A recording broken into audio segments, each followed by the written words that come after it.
साथियों, तेजस्वी यादव जी, मदन मोहन झा जी, शक्ति सिंह गोहिल जी, तारिक अनवर जी, अखिलेश प्रताप सिंह जी, सुबोध कांत सहाय जी, अजय कपूर जी, देवेंद्र यादव जी, महेंद्र यादव जी, कैंडिडेट्स नीतू कुमारी जी, मंथन सिंह जी, विभा देवी जी, प्रकाश वीर जी, भाइयों और बहनों, प्यारे कार्यकर्ताओं, प्रेस के हमारे मित्रों, आप सबका यहां बहुत बहुत स्वागत, नमस्कार। कैसे हैं आप लोग? सिर झुकाएंगे आपके सामने, मगर जब काम करने का समय आएगा तो फिर काम किसी और का करेंगे। नोटबंदी की फायदा हुआ आपको? आप बैंक के सामने खड़े हुए ना, ऐसी धूप में खड़े थे ना, बारिश में खड़े थे ना, आपने अपना पैसा बैंक में डाला, ठीक है, पैसा कहां गया? आपका पैसा कहां गया? हिंदुस्तान के सबसे अमीर लोगों के जेब में, अंदर। आपसे कहा काले धन के खिलाफ लड़ाई। क्या अदानी जी बैंक के सामने खड़े थे क्या? अंबानी जी बैंक के सामने खड़े दिखे आपको? नहीं, वो इसी कमरे में आपका पैसा छीना और उनका कर्जा माफ किया। हमारी सरकार थी, 70,000 करोड़ रुपए किसानों का कर्जा माफ किया था। पंजाब में हमारी सरकार, पंजाब में किसानों का कर्जा माफ किया। मध्य प्रदेश में सरकार बनी, मध्य प्रदेश में कर्जा माफ किया। छत्तीसगढ़ में कर्जा माफ किया। नोटबंदी पे नहीं रुके, उसके बाद जीएसटी लागू की, सब छोटे व्यापारियों को खत्म कर दिया। किसके लिए? हिंदुस्तान के सबसे बड़े अमीर लोगों के लिए। भाइयों और बहनों, आप समझो, रास्ता साफ किया जा रहा है।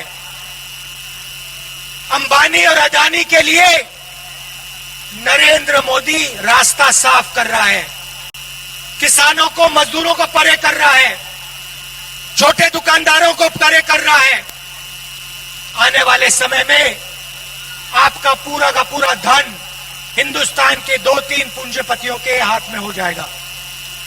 आपके खेत आपसे छीन लिए जाएंगे और इनके हाथ चले जाएंगे। 3 नए कानून बनाए हैं, किसानों पर आक्रमण करने के 3 नए कानून बनाए।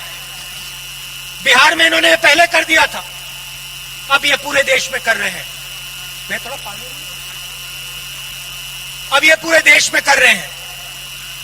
यहां पे इन्होंने मंडी खत्म की, एमएसपी खत्म की, अब ये पूरे देश में मंडियों को, एमएसपी को खत्म कर रहे हैं। लाखों लोगों को धन्यवाद।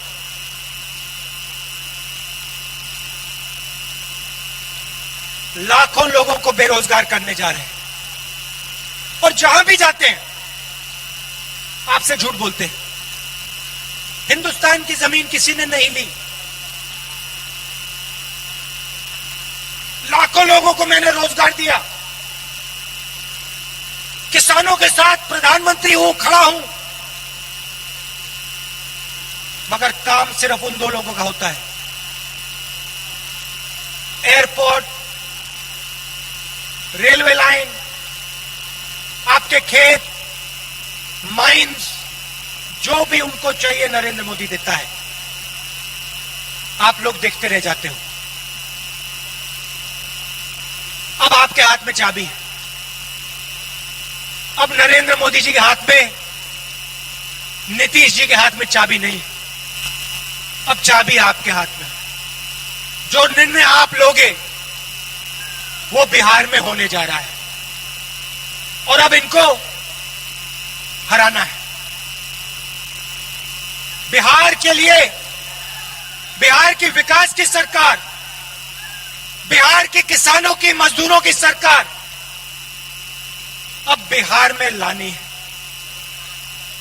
कोरोना हुआ, नरेंद्र मोदी जी ने कहा 22 दिन में लड़ाई जीती जाएगी। बिहार के सब मजदूरों को दिल्ली से, बाकी प्रदेशों से भगाकर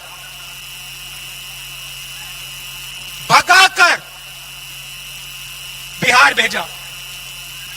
जब भी आप पैदल आए, जब आप पैदल आ रहे थे, जब आप भूखे थे, जब आप प्यासे थे, तो नरेंद्र मोदी क्या कह रहे थे? नरेंद्र मोदी जी ने आपकी मदद की, बिहार के मजदूरों की मदद की। मजदूरों के सामने सर झुकाते हैं, मगर जब समय आता है तो मदद नहीं करते। आप भूखे प्यासे मरे, आप हजारों किलोमीटर चले, नरेंद्र मोदी जी ने आपको ट्रेन नहीं दी, बस नहीं दी। नरेंद्र मोदी ने आपसे कहा भूखे हो तो क्या हुआ, प्यासे हो तो क्या हुआ, हजारों किलोमीटर चलो, अब बिहार की ओर चलो, मर जाओ, पिस जाओ, मुझे कोई फर्क नहीं पड़ता। यह सच्चाई है भाई और बहनों, सच्चाई आपको पहचाननी पड़ेगी, क्योंकि जब आप सच्चाई पहचानोगे तभी ये देश और ये प्रदेश आगे बढ़ेगा। और मुझ में पूरा भरोसा है कि इस बार बिहार सच्चाई को पहचानने जा रहा है।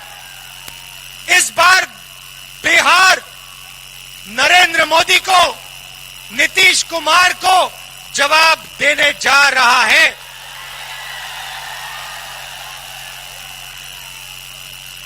सही जवाब इस बार मिलेगा नरेंद्र मोदी को। आप दूर दूर से आए, इसके लिए आप सबका बहुत बहुत धन्यवाद।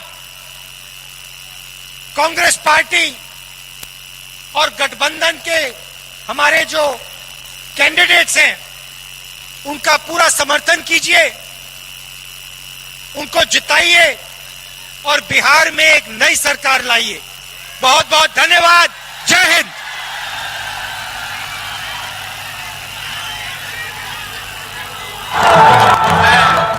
तो बिहार के नवादा से राहुल गांधी को आप सुन रहे थे। देखिए पूरे संबोधन की ये मुख्य बातें आपकी टीवी स्क्रीन पर, जिसमें प्रधानमंत्री नरेंद्र मोदी राहुल गांधी के निशाने पर रहे। देखिए आज तेजस्वी यादव और राहुल गांधी दोनों ने मिलकर इस सभा को संबोधित किया और दोनों के निशाने पर प्रधानमंत्री नरेंद्र मोदी और नीतीश कुमार रहे। राहुल गांधी ने कहा नोटबंदी को लेकर सरकार पर निशाना साधते हुए कि उस समय गरीबों की मदद नहीं की गई, अमीरों की मदद की गई। साथ ही कृषि कानून को लेकर भी राहुल गांधी ने जोरदार तरीके से प्रधानमंत्री नरेंद्र मोदी सरकार पर हमला किया है। कोरोना काल को लेकर भी उन्होंने कई बड़े सवाल उठाते हुए कहा कि कोरोना काल में भी लोगों को ट्रेन मिलनी चाहिए थी, बस मिलनी चाहिए थी। पलायन जिस समय चल रहा था उस समय भी कोई ध्यान नहीं दिया गया, लेकिन आज प्रधानमंत्री नरेंद्र मोदी ने भी विपक्षी पार्टियों पर जमकर हमला बोला है। तो बात पर पलटवार हो रहा है। नमस्कार, मैं हूं मानक गुप्ता। अगर आपको हमारा ये वीडियो पसंद आया हो तो इसे लाइक और शेयर जरूर करें, और हाँ, हमें सब्सक्राइब और फॉलो करना ना भूलें ताकि आप देश और दुनिया की कोई खबर मिस ना करें। तो जुड़े रहिए हमारे साथ और देखते रहिए न्यूज़ 24।